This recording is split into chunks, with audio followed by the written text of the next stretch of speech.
Today is Tuesday, May 18th, 2010, and we are interviewing Fred Finn at Monticello High School in Monticello, Illinois.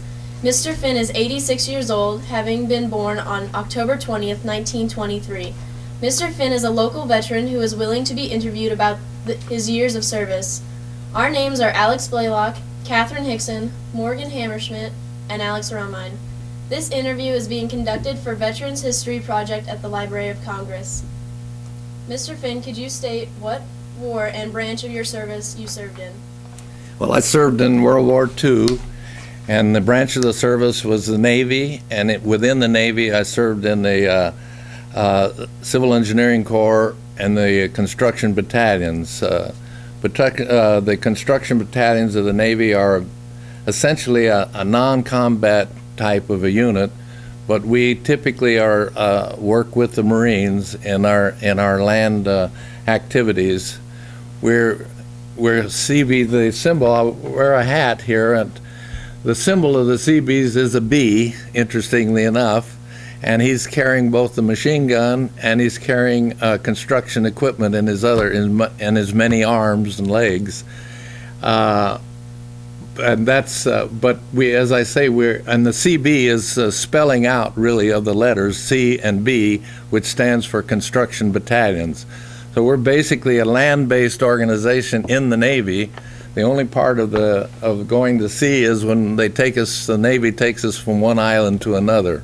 So we're basically, while we're trained primarily in construction, we're a support organization rather than a combat organization, although we're often in the combat zones as we were on Okinawa. So we're a unique organization organized in 1941. They did not exist when Pearl Harbor occurred, but Admiral Morrell of the Civil Engineering Corps, which we are a part, organized the CBs, recruiting from people in the construction industry. So they were rather a unique organization in their beginning. That's a brief background about the CBs themselves. All right. So some biographical details. Would you like to tell us where you were born, if you had any siblings? I was born in Yuma, Arizona. Not many of you folks would know where Yuma, Arizona is, in the southwest corner of Arizona on the border with California. And I have no brothers or sisters. What were you doing before you entered the service? I was going to the University of Arizona at Tucson when the war broke out in 1941.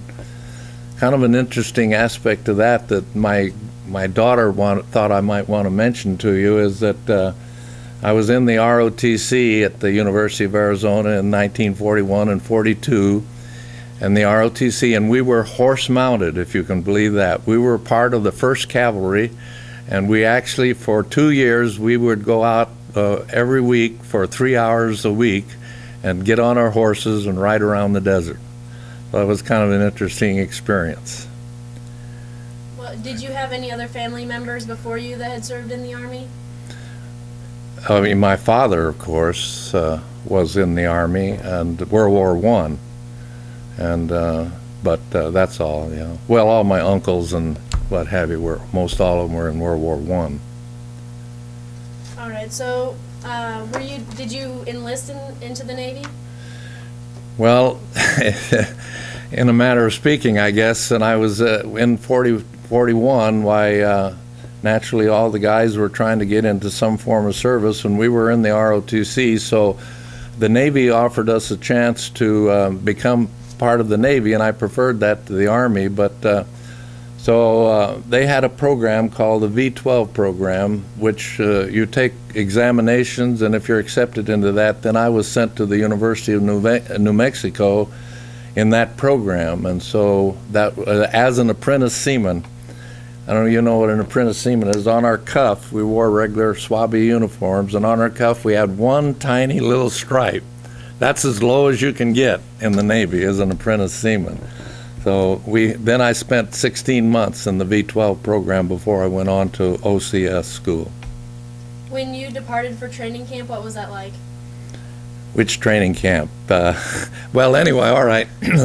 After I got OCS when I was commissioned, I was transferred then eventually to Oahu, And I joined the 125th Naval Construction Battalion on Oahu in March of '45, and at that time the battalion was preparing to go to and be shipped out or deployed to a place we had no idea where we were going. And so we spent most of the time then until we left for Okinawa in June, the first part of June, in preparation for that, including we were sent to jungle training with the Marines, and for us that was quite an experience. Anything with the Marines is a learning experience, and so we were prepared then to go into Okinawa through that training. All right. On a side note, what is a B-12 unit? Well, these were just a designation that was given by the Navy to a particular program. And the purpose of that program was to provide, the Navy foresaw, I think the government foresaw, that when the war was over, there was going to be a need, in our particular case, for engineers. And so they, when I went into the program, I had to show that I could complete my degrees in a matter of 4 semesters. And the heads of the counselors laid out a program that I was able to do that, but it meant taking 20 solids every semester. And that's a big load in engineering. But since I didn't have to worry about jobs, which I had while I was going to the university, I was a houseboy at a sorority house and did a few other things.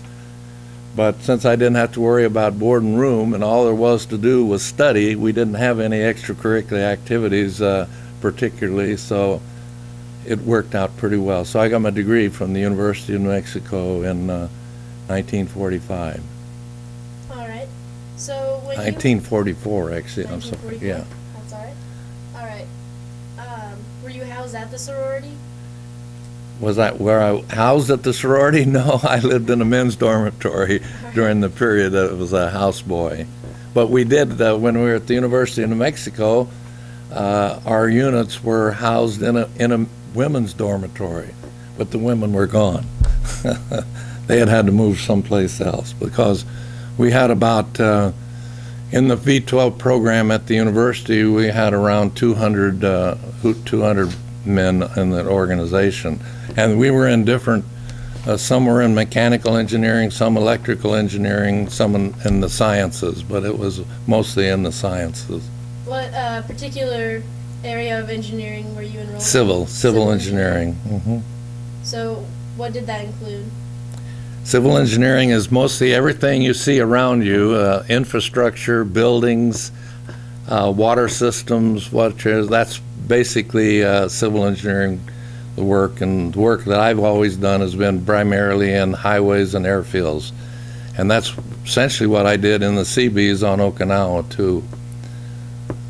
So you had special training with the college, but after that you had the special training with Marines. Was there any other special training you had to go through? Not really. They did us a little bit on the organization of the Seabees when I was in the officers candidate school, but they pretty much threw us into the battalion. I joined the battalion as a replacement ensign. I was about 21 years old at the time. The average age of the battalion, and the Seabees were unique in this because they were largely a select group of people who had backgrounds in construction. They were recruited for that purpose. So the age group of the Seabee, the battalion I joined, was probably nearly 30 years of age. And I like to tell a little story. When I was introduced to the Company C, the only place I've got a picture of myself in a uniform, incidentally, is in this book. My wife is very upset with me about that. But anyway, when I was introduced to the company, I stood there and looked at the faces of the men, that all older, mostly older than I was. And they used to listen to Tokyo Rose, and I think that going through their mind was, maybe she's right, we are losing this war, and look at what they're sending us replacements, so we're in pretty deep trouble at the United States, see. Anyway, that was supposed to be a funny. Okay. So when they just kind of threw you into the battalion, was it hard to get used to the more militaristic style of life? Well, since we were getting ready to be deployed, it was pretty military. That we were doing a lot of packing or hiking with full backpacks just to get us into physical condition, because it was going to be kind of tough for the first few weeks or so that we were on Okinawa. So, but no, I was young, gung-ho, 21, physically good shape, 165 pounds. Had done some boxing in college, and so I was ready to go. So Okinawa, was that where you first were stationed? Well, Oahu would be overseas. Oahu, Hawaii would be my first station, and then we went directly from there to to Okinawa via personnel transport. All of our equipment then was going separately in large LSTs, the flat bottom ships that were used to transport heavy equipment. Were you personal transportation? Were you on a ship when you went to Okinawa? Well, we were on a ship, the AKA 153. It was like I say, it was a transport, troop transport. Our battalion is 1,000 men, 33 officers. So it was a good-sized ship. How long were you on the ship with all of your battalion? On the ship, transport from Hawaii to Okinawa was almost 30 days. It was a long time because we had to meet in Ulithi, hook up with the task force, because as we went into Okinawa, there were the usual destroyers and a couple of battleships that went in, because we were carrying a lot of other troops and replacements along with us. So it took a long time to get there, and we had to wait in Ulithi for almost a week or over a week for them to assemble and go on into Okinawa. Is Ulithi part of the Pacific Islands, or is it part of the United States? Okinawa? It's on Okinawa? All right. Yeah, Okinawa is part of Japan. It's the southern tips of Kyushu, or the Ryukyu Islands off of Japan. We're 350 miles almost due south of the southern tip of Japan. And that's where the kamikazes were launched from, was from that particular point. Would you like to share any other details about your travels on the way there, or on a... Well, we were not too many. It's pretty dull. We had, the main thing we had to do was hygiene and exercise, because we're in the ships, we were stacked 4 high, so there wasn't very much privacy or anything. So, but mostly it was just we were under nighttime controls. Of course, no lights or anything on board ship. We never had any emergencies while we were on that trip, particularly. So, getting into Okinawa was always that was kind of exciting, because the fighting was still going on in the southern part of the island, and the ships that accompanied us were laying some barrages into that part of the island to help things, because things were still pretty tight at the south part of the island. While you were on the ship, did you form any close bonds with any fellow servicemen? Not while we were on board ship. We couldn't correspond with anybody on board ship. In fact, we couldn't. I sent all of our letters and everything at that time had to be highly censored, because we were being deployed, and we couldn't tell anybody. We really didn't know hardly until we got on board ship where we actually were going. So, but one thing that was a little interesting is that we couldn't take any of our dress uniforms and what have you with us, so we had the footlockers, and the footlockers were sent back home. So my mother received this footlocker without having any idea of where I might be. She knew I was going somewhere.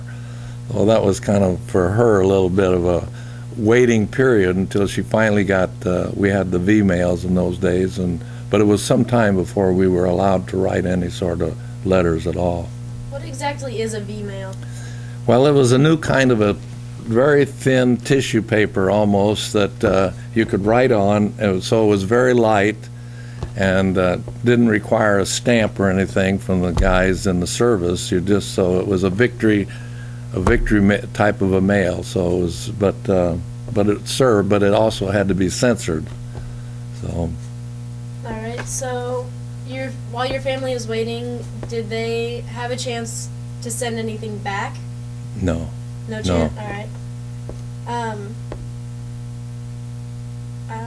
Catherine, do you have any questions? Well, when you were at Okinawa, did you actually witness any action yourself? Were you?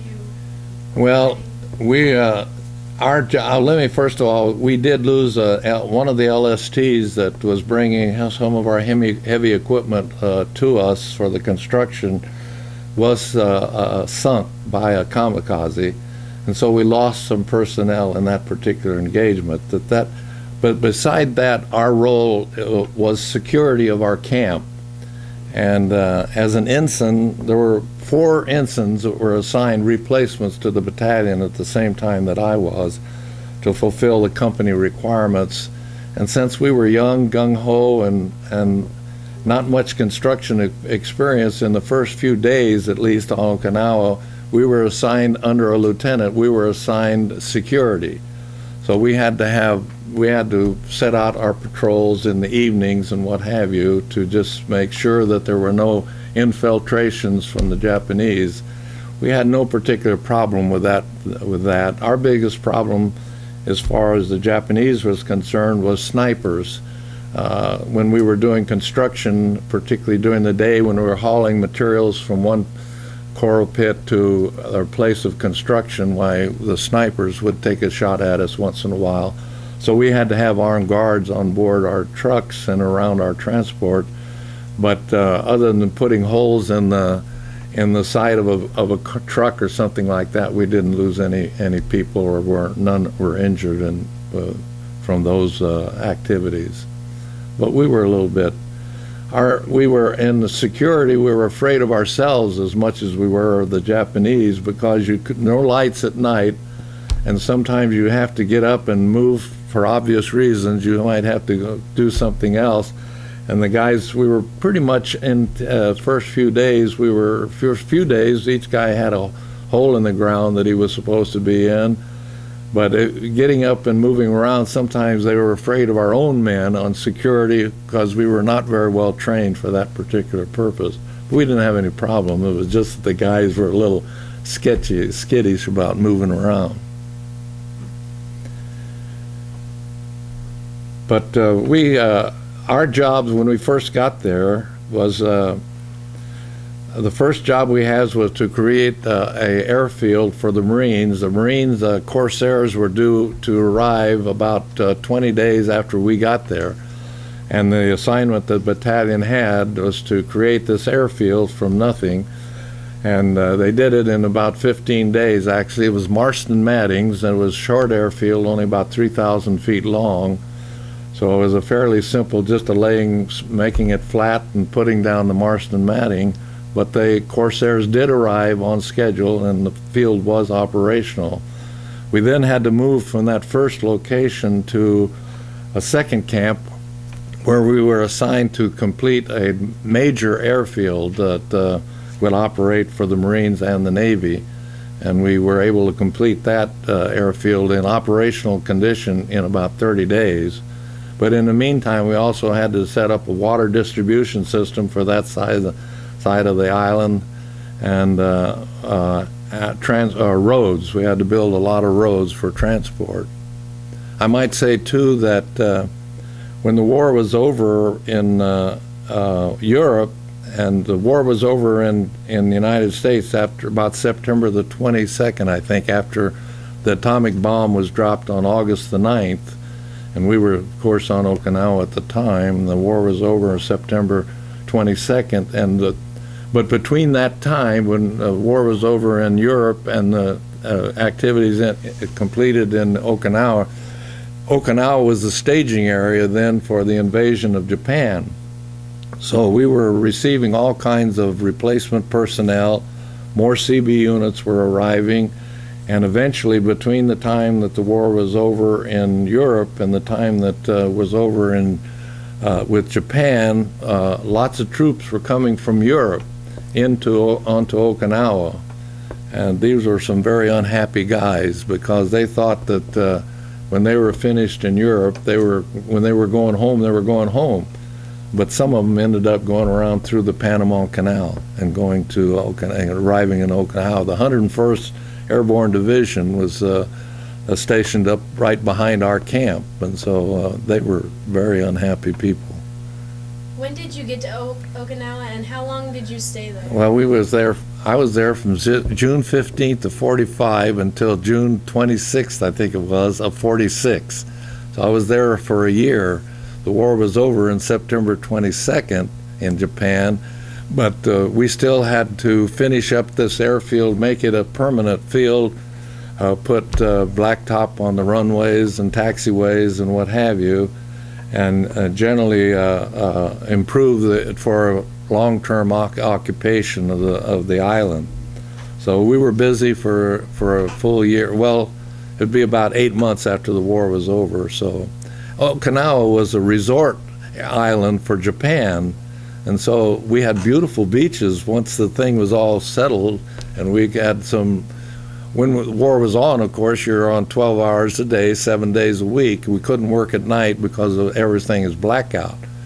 But after the war was over, then we only worked about 8 to 10 hours a day, 6 days a week, and so we could go to the beaches, and there were beautiful beaches on Okinawa. Did the Japanese bomb their own island while you were there? They bombed us every day. Until the war was over. The kamikazes were there every day. We had and they went to the harbor. They were interested in sinking the ships in the harbor more than they were on the land forces, because the organized resistance was over around the 1st of August, something like that. So we only then had little unorganized groups here and there that were giving some problems, but anyway, I was in the middle of something and I've lost the track of it. Were you aware when the bombs were dropped on Hiroshima and Nagasaki? Yes, we were. We were told that some sort of a new weapon had been developed, and that it had been dropped on, well, the first one, we didn't know where it was dropped. It had just been dropped, and we didn't know what the outcomes were going to be. Actually, some Japanese emissaries landed on Okinawa on their way to the Philippines to try to negotiate some type of a peace arrangement, and it didn't work, of course, and they went back home, and the activities continued. But we were aware of that, and that the bomb had been dropped, only that it was very special. We were optimistic, but we didn't know the long-term consequences, of course. But, we're sitting there waiting to go to Japan as part of the invasion force. We were designated to go to Japan in the invasion. We were being resupplied with all new equipment and more replacements and what have you. So when the war finally came to an end, where were you? I was on Okinawa. Still on Okinawa, Bill? Still on Okinawa.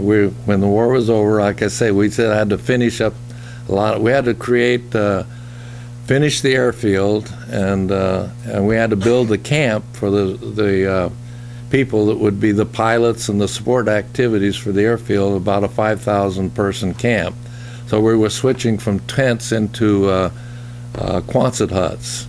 In that period, we had a typhoon came through, and it was one of the largest typhoons that had been recorded on the island. We were taking winds of 170 miles an hour.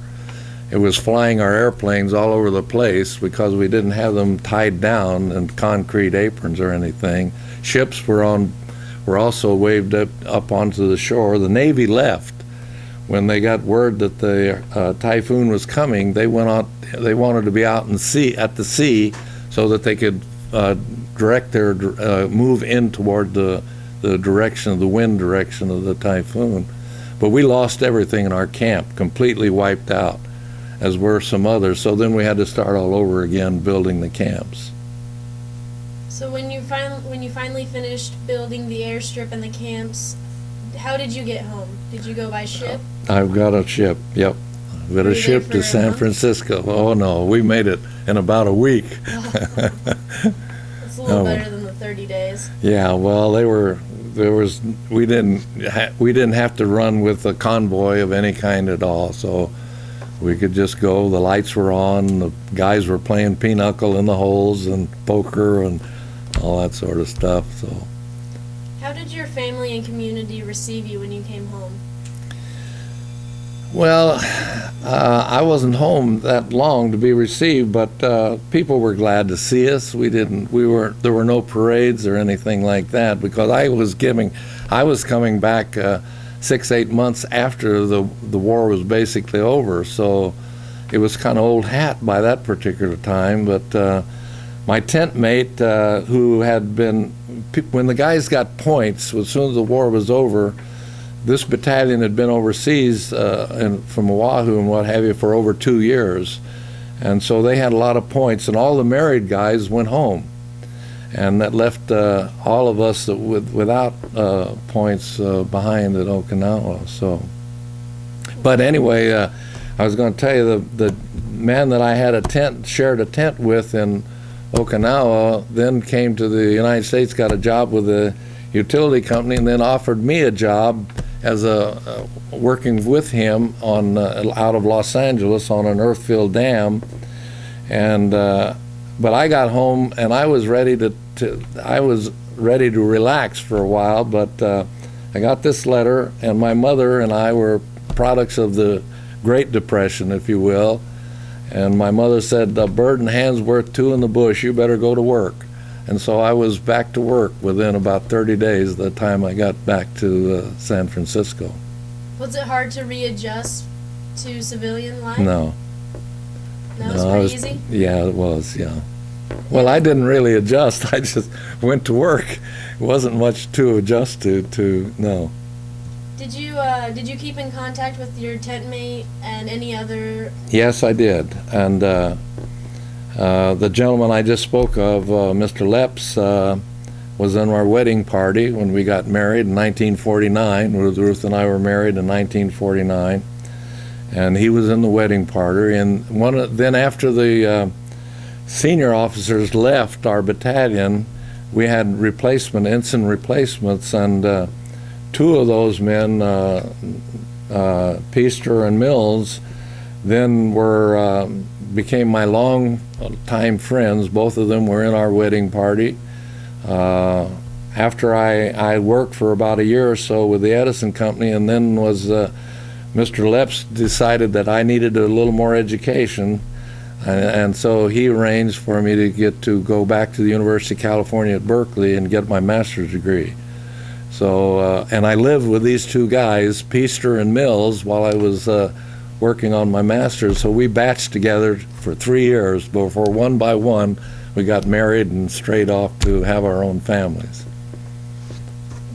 Are you a member of any organization for veterans? American Legion. I'm American Legion, yeah. Are any of your friends still with us today? Are any of my friends? Are they still alive? Mr. Mills has just passed away. Yeah, here a list about 6 months ago. So I lost him, and Mr. Leps has passed away. So Mr. Peaster, the other one, Dr. Peaster, he became Chancellor of the University of California at Santa Cruz, but he's still alive. He's was assistant to the president of the University of California after he retired from his chancellorship at Santa Cruz, and so he's still active with the university, but and he's still very much alive. He's got 4 kids and about a dozen grandchildren, I think, now. That's quite a lot. Yes, How would you say the wartime experiences affected the rest of your life? a lot. It helped me mature, I think, and be more self-reliant, and gave me the opportunity to develop a relationship. The military appealed to me, quite frankly. The discipline that we had in the military and the ability to do things in short order in a well-coordinated way and without any there's always grumbling. The food was the big thing you grumble about, but that just comes with the territory. But they were willing, through discipline, were willing to accomplish things in a short period of time that we couldn't ever other been. And the esprit de corps that you develop with working men at close range like that is something very special, I think, and you remember that for the rest of your life. So you learned a lot of life lessons I from your did. experience? I did. Yes, I did. I heard a lot of stories, too. Well, I think that's about the end of our questions. If anyone else would like to Anything else ask. you'd like to share or anything would be great. Well, that last question was a good one, I think, in the sense that I was, I'm not in favor of war by any manner of means or all of the ramifications of war, but I think it was a very learning experience, and I did come close to, on Okinawa, I saw all the remains of a lot of the effects of war. We had tanks, American tanks that were just scattered all over the place that had been, the Japanese had zeroed in on certain areas, and so the invasion, they could hit those tanks. So they'd stick their nose around the curtain corner and they would get them. And I realized that war is not pleasant and that there's a lot of suffering involved with war. We were fortunate. We got there a little bit late, and so we had K rations. We had all of that kind of stuff for a while, but it was pretty minimal compared to what other people had suffered and did suffer and would suffer.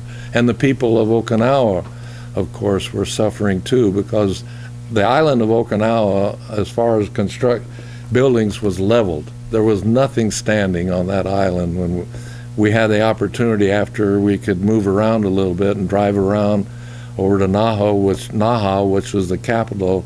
It was just leveled. There wasn't a building standing anywhere. And so there were a lot of civilians that were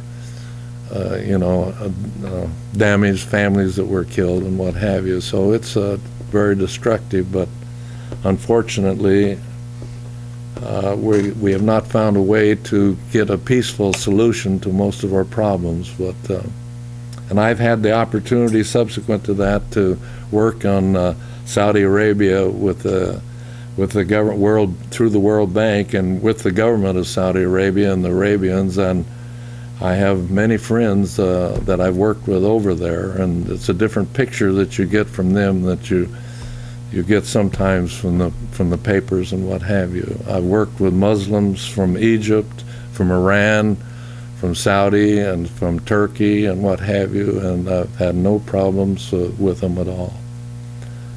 But I've tried to study their religion a little bit, but I'm not an authority on it at all. But anyway.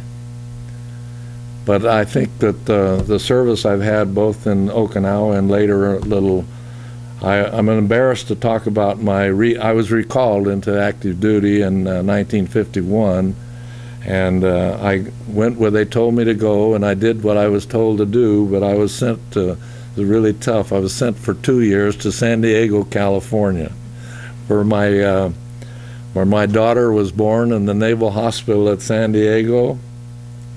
It was the best investment I ever made. I gave the Navy $10 and for her board, for my wife's board, and I got $2.50 back. So Lori, you may know Lori Rummery is my daughter, and so that was a good investment. And so Ann is your granddaughter? And Ann Rummery is my granddaughter, right, yeah. And we're very proud of her, I'm proud of my daughter. Well, I believe that's it for the questions we have. Anything else you'd like to say, or if anyone has a question? I have this little picture I wanted to show you. This is another picture of me in a uniform, my uniform. This is on Okinawa, and the gentleman standing beside me there is, it's in front of my tent, and this gentleman was the best man at my wedding. He was a man that I went through grammar school with. I went through, we were roommates, and we went to high school together. We were roommates in college for 2 years. He went into the Army and I went into the Navy. He ended up in combat units in the Philippines before that, but he showed up on Okinawa. And for some reason he figured out I was there, and he got in touch with me, and so we had a day together on Okinawa. Sure, yeah. And he's a light heavyweight boxing champion at the University of Arizona when I was going there. And so when he got into the military, he did a little bit of boxing, and he did an exhibition match with Max Baer. Do any of you guys here that know Max Baer at all? He was the world heavyweight champion of in boxing in when was it? Some of you, 1940, 1939, somewhere in there. And so they had he was traveling around putting on little demonstration boxing with the guys, and they asked Jim Killen if he would put in about 3 rounds with Max Baer. And Jim was great. That sounded great to him, and he relates to me that they're sitting there in the ring, and he's sitting there looking across the ring at this Max Baer, and he's thinking to himself, my God, what have I got myself into here? He was a light heavyweight, and Max was, of course, a heavyweight. But he was a wonderful man, and he's got Alzheimer's now, so I don't have much opportunity to share with Jim anymore. So I think that's been a pleasure to be with you. I'm proud of the service that I've had in the military. I think it has helped me a great deal. It helped me get my education also at the University of California at Berkeley. I did get a teaching assistantship there, and I did teach there for a couple of years, but decided that a doctor's degree was not in my future, and so I went into private practice and for about 40 years, something like that. As an engineer? As an engineer, as a civil engineer. I did all the time was in civil engineering right up till I was 69 years old. I retired and moved here to be close to Lori and Annie, and Ann, not Annie, Ann. And now Ann is in California? Now Ann's here. She's in Champaign now working for Human Kinetics at the publishing. She's got a degree. She's got several degrees, but her specialties, and she had a dual degree, I guess. One is English and music, and so she works for a publishing company now. She did go to California, you're right. She was over there. She wanted to go to some special classes at UCLA, and that didn't work out. Anyway, she came home. She got homesick, and she came home. But thank you very much, and your questions were very well presented. Appreciate that, because it made it real easy for me. You did some preparation, but your articulation and your composition of your sentences was really great, very impressive. Yeah. Yes, Miss Catherine helped. She wrote the questions for us. Well, somebody has to. That's great that you did that, and they're very well phrased and very well expressed. So you'll be very pleased with yourself. Would you mind if we opened it up for questions? No, of course. Do you have any questions for Mr. Finn? I'm sure Jonathan could come up with it. Oh, Nate has a question. You said that you did the security on the in Okinawa. What exactly did that entail? Well, on a day-to-day, what were you doing for that? Most of our security was at night, and so we were putting out details around the perimeter, just to make sure that nobody was infiltrating within the camp and could cause some problems. So it was typical, just a little patrol area was assigned. We'd take out several dozen, I can't remember, I probably took out about 20 guys, and we would station them in a certain position, certain locations around, and they would try by voice communication just to make sure that, okay, everything is okay. They carried the carbines, and they were ready to use the carbines if they had to, and on occasion I would be called out as the ensign in charge of these groups. I might be called out for some question about something was moving and should we try to pursue this or something like that. Usually I was very passive in this regard because we were not trained for combat, and if there were some Japanese in the area, we would be at a distinct disadvantage. So we were just trying to make sure nobody was coming through. And occasionally the Army would sweep the whole area.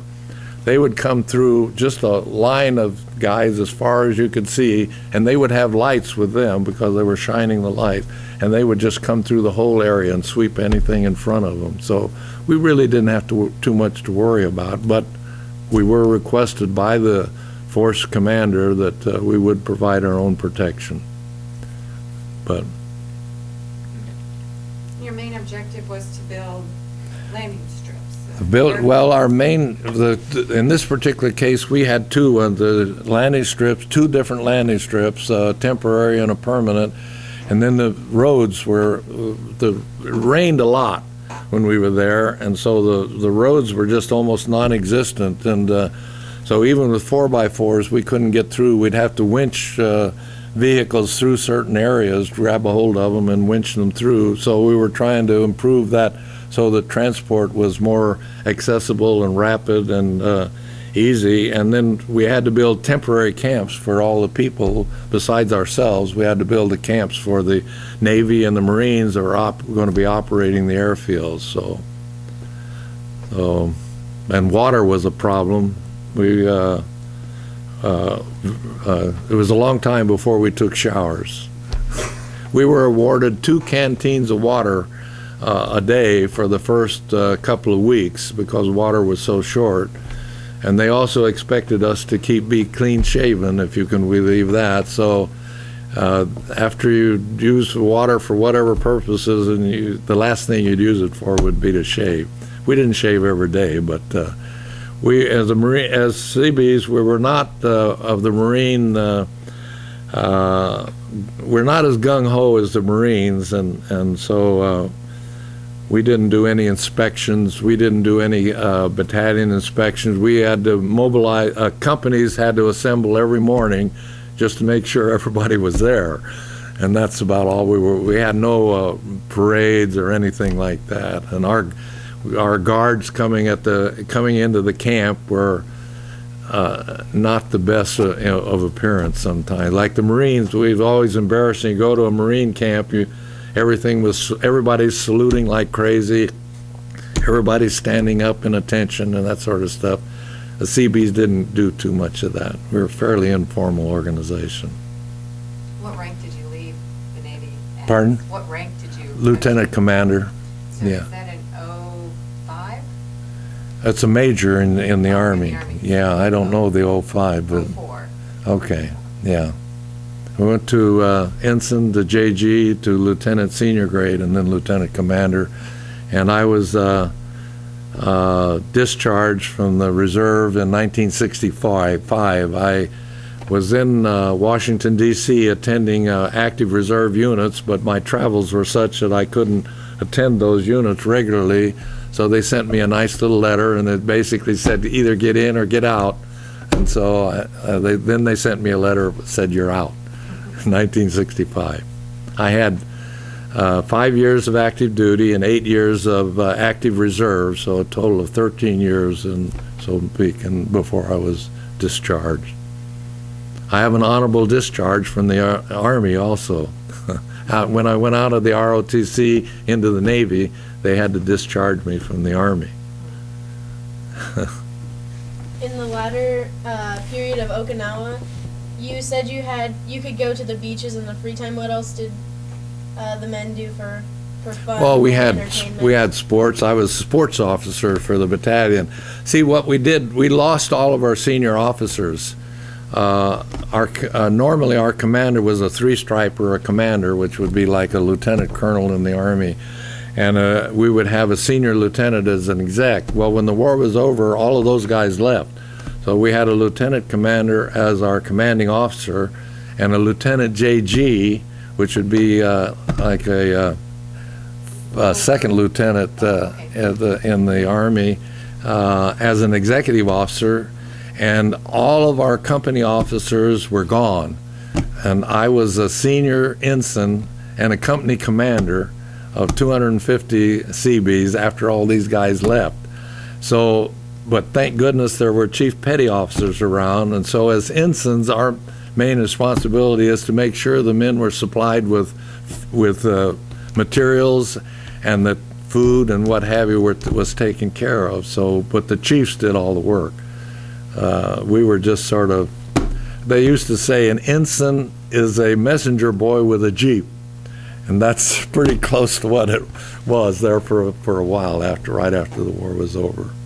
But we did have, we had softball teams, baseball teams, basketball teams, tennis. We had a 4-wall volleyball court, which was completely destroyed in the typhoon, and the commander said, build it again, because they wanted some recreation. So we had a fairly good supply of activities as far as recreation, movies, and things like that. So it was pretty well, after the war, it was pretty well taken care of. The hard part was at Christmas, I think. The first Christmas was kind of tough. There were still some guys that were married. They still didn't have enough points for one reason or another. And I think that we had more people going to services, church on Christmas, that first Christmas, that they'd been away from their homes.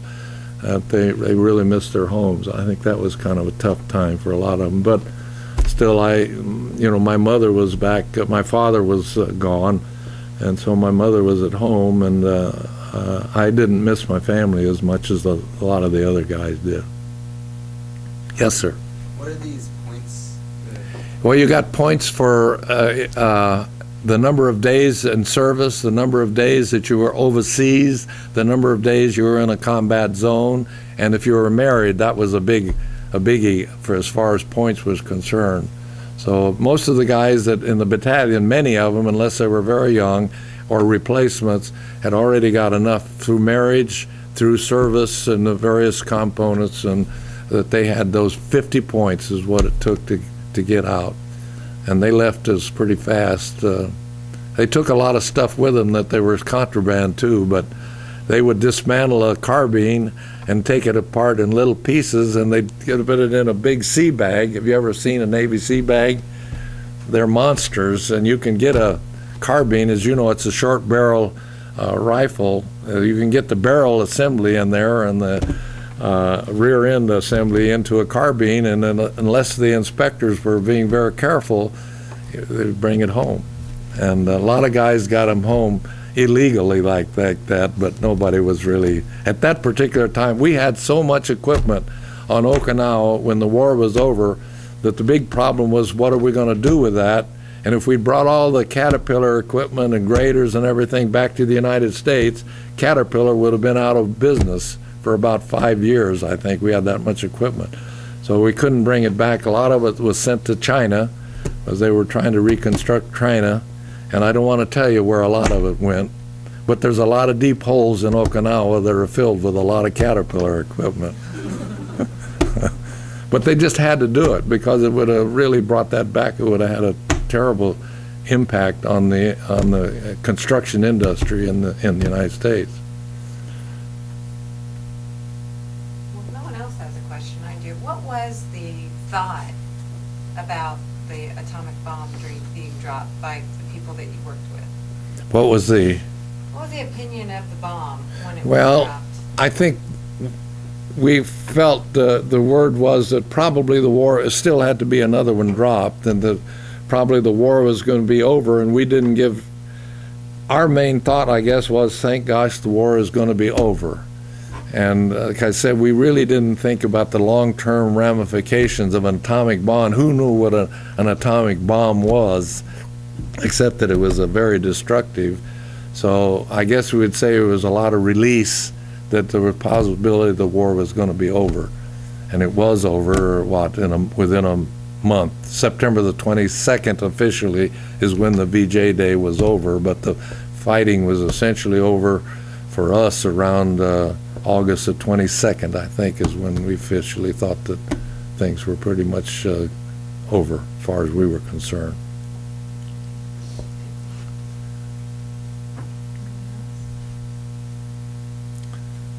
Okay, well, I guess that completes the interview. Is there anything else that you guys have? I don't believe so, no. So you were pretty close to 350 miles to the southern end of it, and that's why the kamikazes were pretty much all coming out of that particular area. We did have they hit hit a ammunition depot on the island shortly after we got there, and the kamikazes used that as a beacon to fly into Okinawa because the pilots on the kamikaze were not very well trained, and they were going only one direction. They did not expect to come back. They didn't have enough fuel to go both ways. So, but they would just come, and the sky, when they would come, the sky would just be filled with anti-aircraft firing, because they didn't try to aim at a particular plane. They just built up a barrage, and the idea was that the Japanese planes would have to fly through that barrage. So they just built an envelope. And one of the things we did worry about, you know, when you go, something like that goes up, it's got to come down. And very often it came down in our vicinity, and you could hear the stuff kind of popping around. So we'd get under, when you'd hear it, where you'd find a vehicle of some kind to get under. But yeah, don't remember that whenever you go out and shoot something up in the air, it's going to have to come down someplace. And when they're shooting, like I say, the sky would just be filled, because they'd come during the day. They didn't really have good navigational powers, and there's no lights on in the island.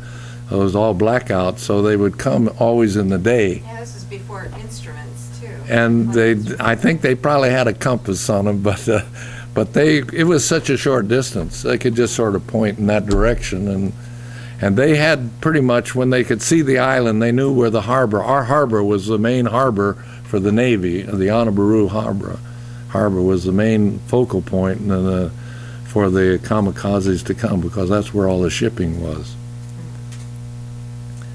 But they come every day, and we'd have the sirens would blow, and but we just go on about our business. There's nothing we could do about it, but like I say, we just kind of listened to those peppering of some of the anti-aircraft. They were shooting mostly 40s and bigger 40. We were trained in use of 20 millimeter anti-aircraft and when I was in OCS, but we didn't have 20 millimeters in our battalion assignment.